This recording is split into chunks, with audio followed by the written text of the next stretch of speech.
جو اس دین میں سے نہیں ہے، جو رسول کے سنت میں سے نہیں ہے، تو وہ مردود ہے۔ پہلی بات۔ دوسری کسوٹی ترازو لے لیجیے، اللہ کے رسول نے فرمایا من عمل عملا لیس علیہ امرنا فہو رد، یہ صحیح مسلم کی روایت ہے۔ جس نے کوئی بھی ایسا عمل کیا، جس نے کوئی بھی ایسا عمل کیا جس عمل کے کرنے کی انومتی اور اجازت اور حکم میری طرف سے نہیں ہے، وہ عمل کیا ہے؟ مردود ہے۔ یہ کس کا فرمان ہے؟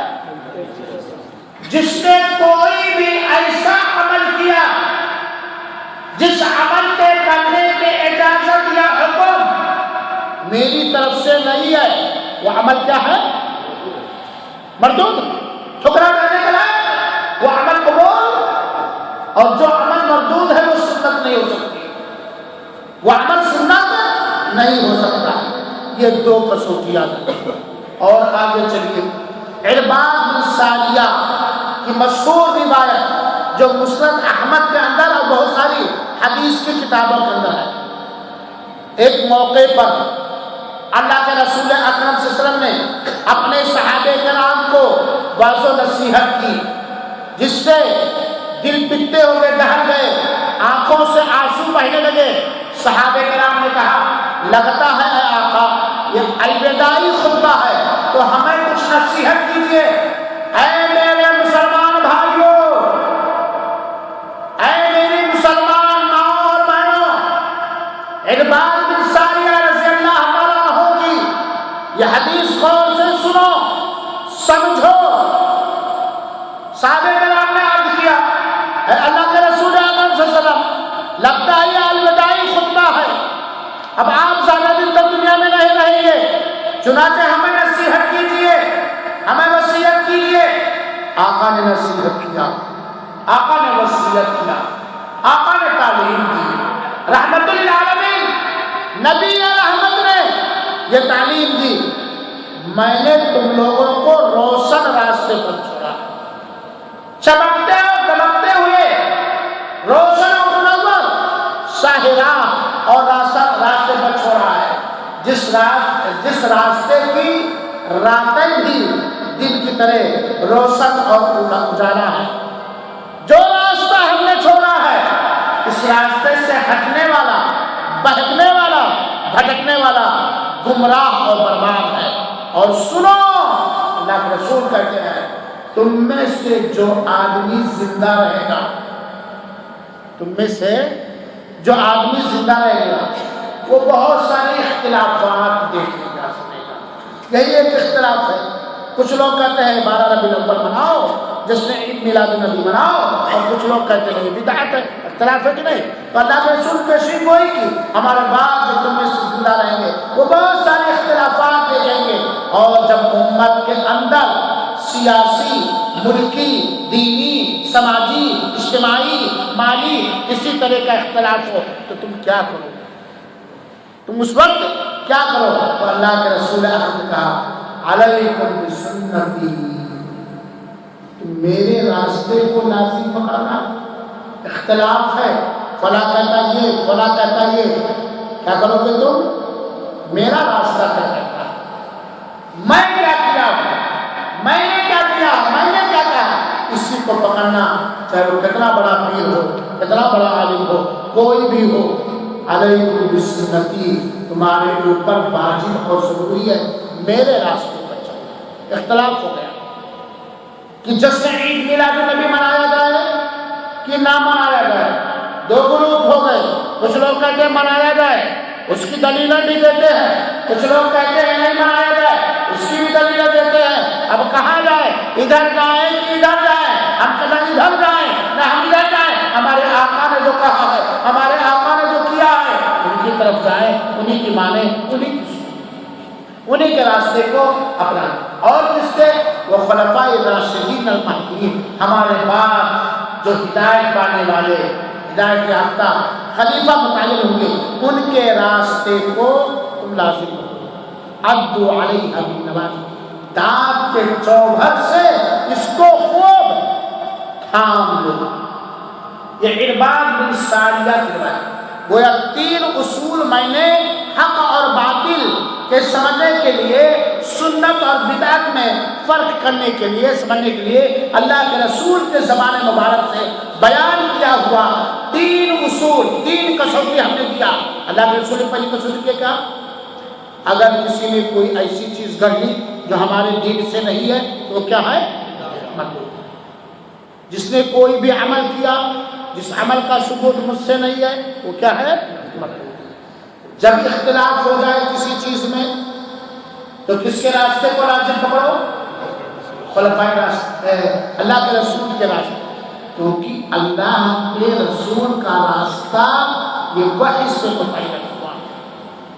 سنے نا مطلب ہے اللہ کے رسول کا راستہ، اس کی حد بندی کس نے کی ہے؟ اللہ کے رسول کا راستہ کس نے بنایا ہے؟ رب کائنات نے، وحی خفی کے ذریعہ یا وحی جلی کے ذریعہ، وحی بھیج کر کے ہے بات نہیں۔ اللہ کے رسول نے خود کوئی راستہ نہیں اپنایا، وہی اپنایا جو رب نے کہا، اور رب کا بتایا ہوا راستہ سب سے مستحکم اور ٹھوس، مضبوط اور پاک اور صاف ستھرا ہوگا۔ میرے بھائیو اور ساتھیو، ان تینوں باتوں کو ذہن میں رکھنے کے بعد اب آئیے دیکھا جائے کہ کیا جشن عید میلاد النبی یا عید میلاد النبی کسی بھی طرح سے اللہ کے رسول نے منایا ہے کہ نہیں؟ اگر منایا ہے اور منانے کا حکم دیا، اگر منایا ہے اور منانے کا حکم دیا تب ہم منائیں گے، اور اگر نہیں منایا ہے اور منانے کا حکم نہیں دیا ہے تو ہم نہیں منائیں گے۔ کیوں؟ کیونکہ دین اسلام مکمل ہو چکا ہے۔ کس پر مکمل ہوا ہے؟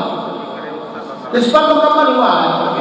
یعنی ہر وہ چیز، ہر وہ عمل، ہر وہ عید، ہر وہ جشن، ہر وہ خوشی، ہر وہ غمی، ہر وہ نماز، ہر وہ ذکر اذکار، ہر وہ استغفار و توبہ جو اللہ کو پسند ہے وہ کیا ہو گیا؟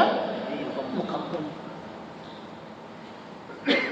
اللہ کے رسول نے اگر اپنی تاریخ پیدائش کے دن کسی طرح کے عید یا جشن یا کسی طرح کا پروگرام، کسی طرح کا بھی پروگرام اگر کیا ہے اور کرنے کا حکم دیا ہے تب کیا جائے گا اور کرنے کا حکم دیا جائے گا، اور اگر نہیں کیا ہے تو ہم اپنی طرف سے رسول کی شان کو بڑھانے کے لیے کوئی راستہ نہیں ایجاد کر سکتے، کیونکہ رسول کی شان جو اللہ نے دیا ہے اس سے بڑھ کر ہم رسول کو کوئی شان نہیں دے سکتے۔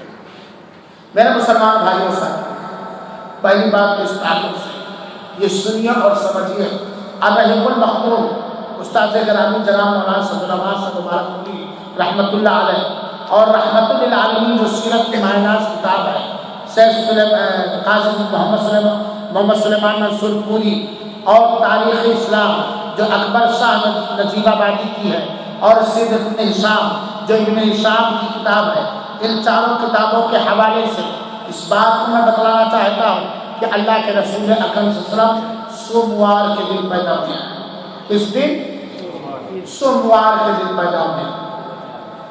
کس وقت؟ صبح کے سہانے کے وقت۔ ربیع کے معنی ہوتا ہے موسم بہار، ربیع کے معنی ہوتا ہے بہار کا موسم، اور بہار کا موسم، بارش کا موسم عرب دنیا میں اسی مہینے میں ہوا کرتا ہے، بہار کا موسم۔ اسی لیے دیکھیے اگر آپ لوگوں کے کفیل بدو ہوں تو اسے پوچھئے کہ تمہارے کچھ کہاں گئے؟ ربیع گئے، یعنی جہاں ہریالیاں آ گئی۔ ہریالیاں زمین پہ کب آتی ہے؟ جب موسم بہار اور موسم بارش، جب بارشیں ہوتی ہے زمین پر، تو ربیع کے معنی بہار۔ اللہ کے رسول پیدا ہوئے صبح کے سہانے کے وقت، صبح کے بہار کے وقت، دن سوموار، وقت صبح سہانے کے وقت، تاریخ 9 ربیع الاول۔ یہ سارے قابل اعتماد بڑے بڑے علماء کرام نے اللہ کے رسول اکرم صلی اللہ علیہ وسلم کی تاریخ پیدائش 9 ربیع الاول بتایا ہے، 9 ربیع الاول، کیونکہ جس سال اللہ کے رسول پیدا ہوئے اس سال کے سوموار کبھی 12 کو آیا ہی نہیں، اس سال کا سوموار 12 کو آیا ہی نہیں، ہے نا۔ اور یہاں تک بھی میں بتا رہا ہوں کہ مہینے میں بھی بہت سارے قول، لیکن ایک قول 12 ربیع الاول کا بھی ہے۔ آپ چاہے 9 ربیع الاول تاریخ پیدائش مانیں اور آپ چاہے 12 ربیع الاول مانیں، آپ کو اختیار ہے، کیونکہ اللہ کے رسول اکرم صلی اللہ علیہ وسلم کی تاریخ پیدائش میں یہ اختلاف کہ کوئی 9 کہتا ہے کوئی 12 کہتا ہے، اس بات کی دلیل ہے کہ رسول اللہ صلی اللہ علیہ وسلم کے زمانے میں اس دن کوئی پروگرام نہیں ہوتا، اگر ہوتا تو صحابہ کرام بتا دیتے کہ میں ربیع الاول کی فلاں تاریخ کو اس طرح کا پروگرام کرتا تھا کیونکہ وہ دن نبی کی پیدائش کا دن تھا۔ میرے مسلمان بھائیوں سے اللہ کے رسول اکرم صلی اللہ علیہ وسلم نبوت سے پہلے 40 سال رہے، نبوت کے بعد 13 سال تک، کتنے سال؟ 13 سال تک مکہ کے اندر رب کا پیغام مکہ کے بندوں تک پہنچاتے رہے، ایمان اور توحید کی دعوت دیتے رہے۔ نبی اور رسول ہونے کے بعد کتنے سال؟ 13 سال، مکہ میں 13 سال نبی اور رسول ہونے کے بعد مدینہ کی طرف ہجرت کرنے کے بعد 10 سال تک ہمارے رحمت للعالمین نبی رحمت صلی اللہ علیہ وسلم اللہ کے پیغام کو پہنچاتے رہے، اور جب دین مکمل ہو گیا تو دنیا سے انتقال کر گئے، دنیا سے وفات کر گئے۔ نبوت اور رسالت کے منصب پر سرفراز ہونے کے بعد، نبی اور رسول بنائے جانے کے بعد کتنے سال اللہ کے رسول کا سن رہے؟ کتنے؟ 23 سال، 32 اور 23 سال کے آخر تک دین کیا ہو گیا؟ ہو گیا مکمل کہ نہیں؟ کیا کچھ گنجائش چھوڑا کہ آپ بڑھا دینا یہ گھٹا دیں گے؟ دین مکمل ہو گیا۔ اللہ کی قسم، تحقیق کو، چھانبین کو، پوچھو 13 سال مکی زندگی میں، 10 سال مدنی زندگی میں اللہ کے رسول لوگوں کو رب کا پیغام بتاتے رہے۔ کم سے کم 23 بار ربیع الاول کا مہینہ آیا کہ نہیں آیا؟ ان 23 بار ربیع الاول کے مہینے آنے کے باوجود بھی ایک ساتھ کس سال اللہ کے رسول نے کس طرح کس انداز سے اپنی پیدائش کے دن کو عید کا دن بنایا، جشن کا دن بنایا، سیرت رسول پڑھنے کا دن بنایا؟ جو تاریخ 12 ربیع الاول کی ہو یا 9 ربیع الاول، کوئی ثابت کرے کہ 23 بار 12 ربیع الاول آیا یا 23 بار 9 ربیع الاول آیا؟ کس سال کہاں کس طرح اللہ کے رسول نے 12 ربیع الاول کو جشن عید میلاد النبی منایا؟ کوئی قیامت کی صبح تک اس بات کو ثابت نہیں کر سکتا۔ میرے بھائیو صاحب، اللہ کے رسول نے کہا جب اختلاف دیکھو تو میرے راستے کو پڑھو، تو اللہ کے رسول کے راستے میں، اللہ کے رسول کی سنت میں کھنگالو، نہ کہیں اشارہ ملتا ہے نہ کھلا کہیں اس بات کا ثبوت ملتا ہے کہ اللہ کے رسول مکہ کے اندر فلاں سال یا مدینہ کے اندر فلاں سال اپنی پیدائش کے دن کوئی جشن منایا، کوئی پروگرام کیا، کوئی پکوان پکایا، کوئی جلوس نکایا، کہیں لائٹیں کی، کہیں کچھ بھی کر، کہیں ثبوت نہیں ملتا۔ اور اگر ملتا تو ایک ثبوت کا علاقے میں، اور اللہ کے رسول نے کہا ہے خلفائے راشدین کے راستے کو لازم۔ اللہ کے رسول اکرم صلی اللہ علیہ وسلم کے دنیا سے رخصتی کے بعد حضرت ابو بکر رضی اللہ تعالیٰ عنہ کے دور خلافت میں 2 بار ربیع الاول کا مہینہ آیا۔ حضرت عمر کے زمانے میں دور خلافت میں 10 بار ربیع الاول کا مہینہ آیا۔ حضرت عثمان کے دور خلافت میں 12 مرتبہ ربیع الاول کا مہینہ آیا۔ حضرت علی کے دور خلافت میں 5 مرتبہ ربیع الاول کا مہینہ آیا۔ لگ بھگ اللہ کے رسول کے دنیا سے رخصتی کے بعد 30 سال تک یہ خلفائے راشدین کی خلافت لگی، جو اللہ کے رسول کے امتیوں میں سب سے زیادہ نہیں، جو اللہ کے رسول سے سب سے زیادہ محبت کرنے والے تھے، جو اللہ کے رسول کے سب سے زیادہ کیا تھے؟ پیروکار اور فرمانبردار۔ ہم سب کا ایمان ہے کہ نہیں کہ سیدنا ابوبکر، سیدنا عمر، سیدنا عثمان، سیدنا علی سب سے زیادہ امتیوں میں سب سے زیادہ الگ ترتیبوار اللہ کے رسول سے زیادہ محبت کرنے والے تھے، دین سے زیادہ محبت کرنے والے تھے، دین کو زیادہ سمجھنے والے تھے۔ اگر یہ ایسے نہ ہوتے تو انہیں اللہ تعالیٰ خلافت کا موقع ہی نصیب نہیں کرتا، کیونکہ رسول نے فرمایا ہے کہ میرے بعد ہدایت پانے والے خلیفہ خلفائے راشدین کی پیروی کرو۔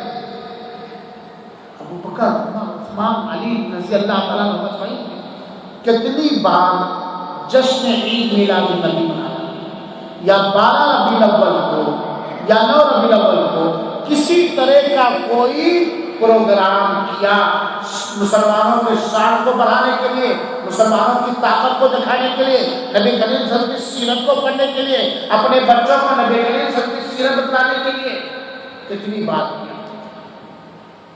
آخری صحابی 110 ہجری تک تھے، کتنے کب تک؟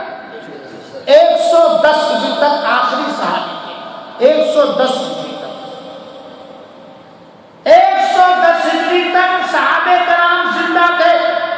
کوئی بتلائے کہ کس صحابی نے کس جگہ عید میلاد النبی یا جشن عید میلاد النبی منایا؟ صحابہ کرام کے بعد